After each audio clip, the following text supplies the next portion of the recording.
नमस्कार मित्रांनो, अभ्यासवाणी या चॅनलवर तुमचं स्वागत आहे. अभ्यासवाणी रोज अभ्यास रोज प्रगती.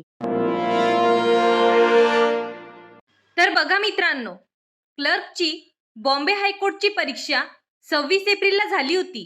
तर 15 मेला म्हणजे परवा त्याची फायनल आन्सर की आलेली आहे. यात फक्त 2च प्रश्न चेंज झालेले आहे. यात सिलोलिझमचा जो प्रश्न होता त्याला स्टार केलाय, म्हणजे सगळ्यांना त्याचा 1 मार्क्स दिलेला आहे. आणि कॉम्प्युटरचा एक प्रश्न चेंज झालाय, त्यात नन ऑफ द अबव हा ऑप्शन दिला आहे. हे 2च प्रश्न फक्त चेंज झालेले आहेत. त्यामुळे विद्यार्थ्यांची मार्क्स हे खूप जास्त वाढलेत असे अजिबात नाही. आता बऱ्याच विद्यार्थ्यांचे मार्क्स मला समजले, तर त्यातून असं दिसतंय की विद्यार्थ्यांचे स्कोर स्टेबल आहे. म्हणजे त्यांना स्टारवाला क्वेश्चनचा 1 मार्क भेटला, तर कम्प्युटरचा मार्क्स मायनस झालेला आहे. त्यामुळे जास्त काही फरक पडलाय असं वाटत नाही. तसेच बरेच विद्यार्थी शिपाई पदाचं विचारत होते. तर यात कल्याणच्या सेंटरला जो इश्यू झाला होता, फर्स्ट शिफ्टचा पेपर सेकंड शिफ्टला आणि सेकंड शिफ्टचा पेपर फर्स्ट शिफ्टला दिला गेल्यामुळे तो इश्यू झाला आहे. त्यावर विद्यार्थ्यांनी मत मांडले. आता न्यायालय काय निर्णय देतं याच्याकडे अपेक्षेने बघणं महत्त्वाचं राहील. कारण त्या रिलेटेड उगाच काहीतरी सांगणं चुकीचं आहे. कारण ऑथेंटिक अशी काही माहितीच नाहीये.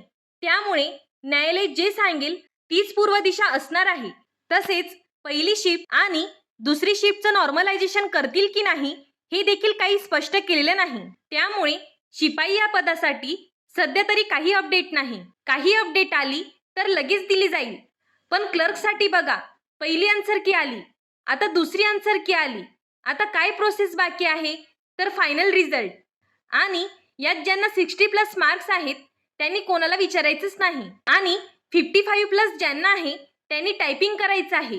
कारण स्किल टेस्टला काही विद्यार्थ्यांचे 80 मार्क्स आहेत, पण त्यांचा जो स्पीड आहे तो 30 सुद्धा बसत नाहीये.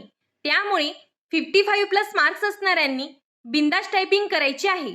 टायपिंग परीक्षेसाठी जवळपास 1 महिना तरी तुमच्याकडे आहे.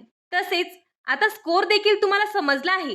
त्याचबरोबर शिपाई पदाची काही अपडेट आली तर मी सांगेलच. अजून या व्यतिरिक्त तुमचे काही डाऊट्स असतील तर ते तुम्ही कमेंट बॉक्समध्ये विचारू शकता. धन्यवाद. अभ्यासवाणी रोज अभ्यास रोज प्रगती.